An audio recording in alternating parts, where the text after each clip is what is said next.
chẳng ai cứ miền tai thơ xa mình đã có thể thì cầm đôi cầm sky công lòng chút nó bót ក្រោយពីមេឃភ្លៀងមួយមេធំគឺថានៅជនបទយើងគឺសបាយមែនទែនដាក់មងដាក់ទ្រូដាក់អីហ្នឹងយកត្រីបាទឥឡូវហ្នឹងគឺថាយើងទៅដាក់មងដល់នេះយើងចាប់ផ្ដើមរាយមងមកដើម្បីយកត្រីទៅខ្លែមនេះនេះបាទគឺថាមេឃភ្លៀងមួយមេធំគឺលិចអស់ហើយគឺថាត្រីវាឡើងដល់នេះយើងទៅដាក់មកតន់វានៅឡើងយើងដាក់ហើយយើងរាយហើយយើងរៀបជើងវាឲ្យស្អាតដើម្បីឲ្យត្រីមកជាប់នេះបើមិនតែយើងអត់រៀបជើងវាទេគឺត្រីមកហាលផុតអស់ហើយបើយើងអត់រៀបទេ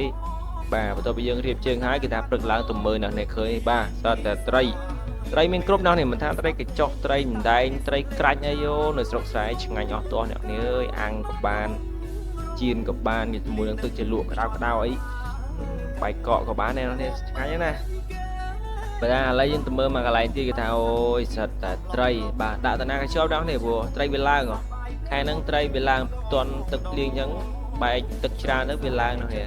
បាទគេថាសត្វត្រីនេះបើថាត្រីក្រាញ់វិញខ្ញុំជួយចិត្តត្រីក្រាញ់យ៉ាងគេនេះត្រីក្រាញ់ពេលយើងអាំងអាចយើងញ៉ាំវាទាំងសបអូឆ្ងាញ់ចុយ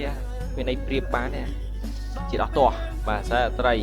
បន្តមកទៀតពេលយើងដើរសាវាមកហើយម៉ោងចាំយើងដោះតាមក្រោយបាទយើងសាវាសិន dòng nến ngôn ngữ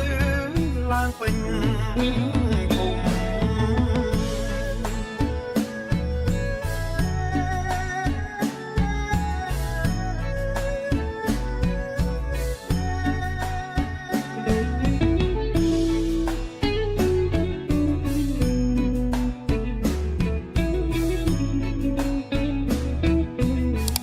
នេះគឺថាយើងបានសាមកឲ្យអ្នកនេះឃើញហើយបាទសត្វត្រី